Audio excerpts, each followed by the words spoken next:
One of the special celebrations at the 2020 Retromobile in Paris is a showcase of the history of Tatra. Now, Tatra might not be the most familiar name to many of you, but Tatra is actually one of the world's oldest vehicle manufacturers that started in the late 19th century.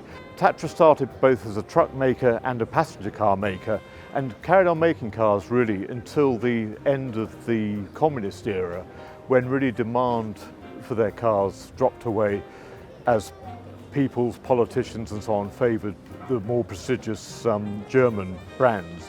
But I'm stood here by this little blue car. This is a very, very important car in motoring history. This is from 1933. It's the Tatra V570. And the reason this car is so important, it might vaguely look familiar with something that a car we all know, many of us love. I don't personally, but it's the Volkswagen Beetle. And this is one of the prototypes, one of the predecessors for the concept of the Volkswagen Beetle that a number of vehicle manufacturers were tasked to produce in the early 1930s so that Germany could have a people's car, Volkswagen obviously, as we know, standing for people's car. NSU developed a car, Zundap did, Mercedes-Benz were involved, Ferdinand Porsche famously, and Hans Ledwinker. Hans Ledwinker was the chief engineer at Tatra by the early 1930s, favoured rear-engine cars, developed this prototype that then Porsche used for a lot of inspiration for what became the Volkswagen Beetle that, as I say, went on to such huge success, becoming one of the world's most popular, most produced cars. With Ledwinker, he wasn't really acknowledged for his contribution to the development of the Volkswagen Beetle with this car, this 1933 prototype that sat here, or a one-off. And it led to certain controversy, let's say, but as I say, including Ledwinker being imprisoned by the Nazis for a short time. As I say, this is a one-off. It lives in Tatra's museum in the Czech Republic, where Tatra are based. The Tatra name coming from the range of Tatra Mountains, a beautiful mountain range in the Czech Republic.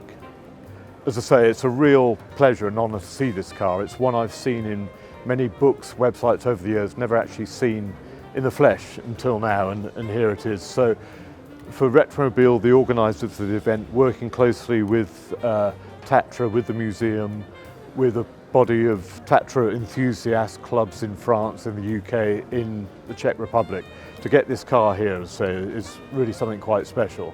This is a production car also from 1933. This is the Tatra 77, which they built around 100 examples of. Remembering this is 1937, in the UK, the majority of people were driving around in Austin 7s, little Morris 8s and so on.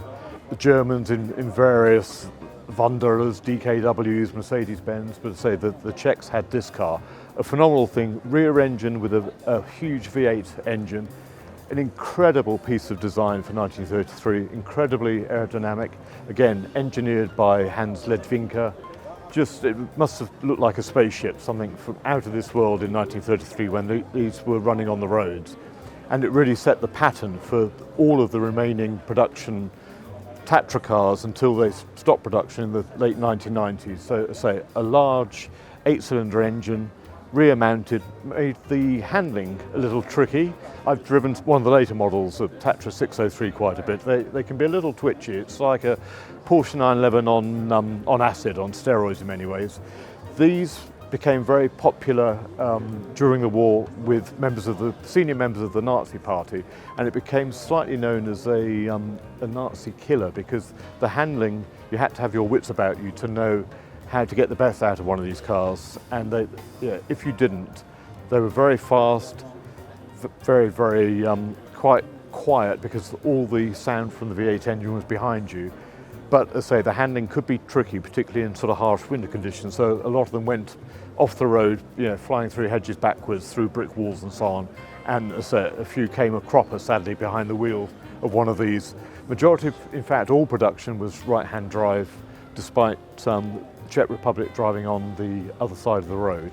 But say, quite a phenomenal machine from the early 30s. Production only lasted a couple of years, but a real iconic car.